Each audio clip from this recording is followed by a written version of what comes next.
আজকে কদু শাক দিয়া ইলিশ মাছ দিয়া রান্না খাইতে কলম জম্মের মজা হইব। আম্মু এই গাছে কোনে কদু শাক লই আইছি, এই দাইজ ইলিশ মাছ দিয়া রান্না। তোরা আবার কদু শাক তো ইলিশ মাছ খাইতে মনে চাইছে? হ্যাঁ আম্মু আর মজিমা মারে লইয়া কদু শাক আর ইলিশ মাছ কি করতে হলো? মজি তুমি কদু শাকের আশালাই দাও, আমি কুটতে নেই। আচ্ছা ঠিক আছে।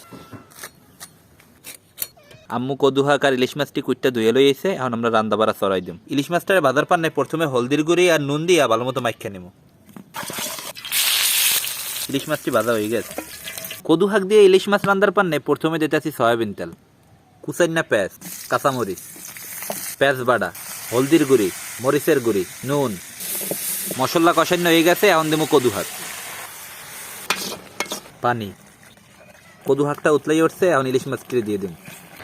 কদু শাক দিয়ে ইলিশ মাছ রান্না হয়ে গেছে, এখন আমরা চুলা দিয়ে নামাই রাখবো। কদু শাক দিয়ে ইলিশ মাছ একটু খাই দিয়ে কেমন হয়েছে। বিসমিল্লাহ। অসাধারণ। একটু হুদা কদু শাক খাই, এর তাজা কদু শাক আর ইলিশ মাছ সেই।